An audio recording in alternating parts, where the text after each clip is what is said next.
My parents warned me not to look out the window at night. I just discovered the horrifying reason why. Ever since I was a baby, my parents always told me, don't look out the window at night. I always asked them why, but they would just shrug it off with a creepy smile. As I grew older, I stopped questioning it, but I just never could have guessed the horrifying secrets my parents were hiding. Everyone in my town also followed this weird tradition, so I thought it was normal. That was until I went to college and noticed that none of the other kids were like this. So during Christmas, when I went to my parents' house, I remember them telling me not to look out the window.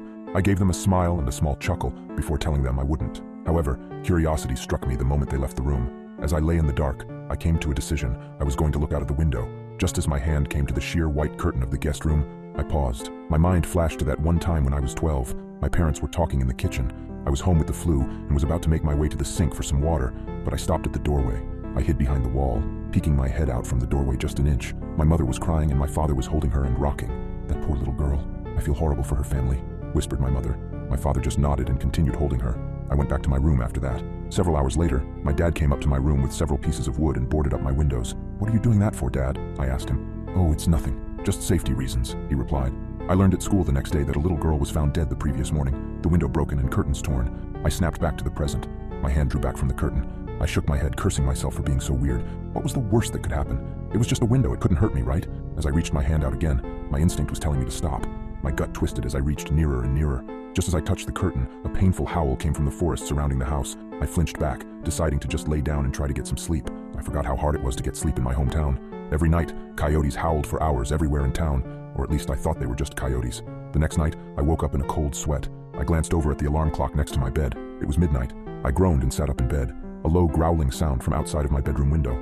I thought back to last night and decided that I had made up my mind about looking out. I thrusted my arm towards the curtain and pulled back hard, almost ripping it away from the rod. I flattened myself against the wall next to the bed for a moment before I put one eye in front of the window. I immediately regretted my decision as I heard claws clacking up the house. I flung myself out of bed, tumbling on the floor.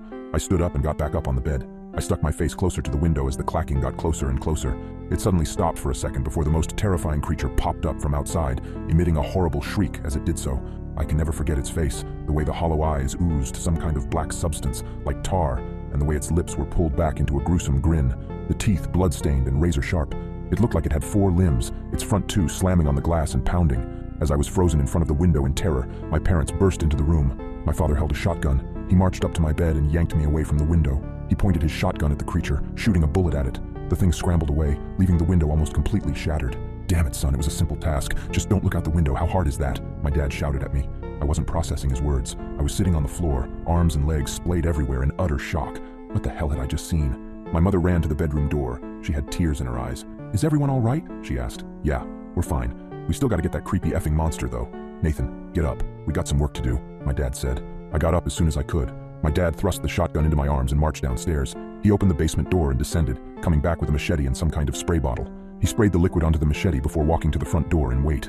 Dad, what are you doing? I asked, confused. I was just traumatized, and now my dad is waiting at the door, machete in hand like he was about to kill someone. Instead of a response, my dad just hushed me. The house was quiet for several seconds before a loud banging and howling came at the front door. We heard a rip, and we knew the screen door was no more.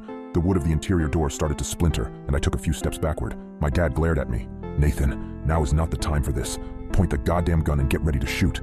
I aimed the gun at the door, trying to find the spot where the howling was coming from. The door was strong, but it wasn't indestructible.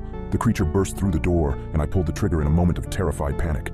My dad knelt down and brought his machete down on the abomination's head. The howling ceased, and my mom rushed forward with a tarp to cover the spot where the door was destroyed. Honey, are you okay?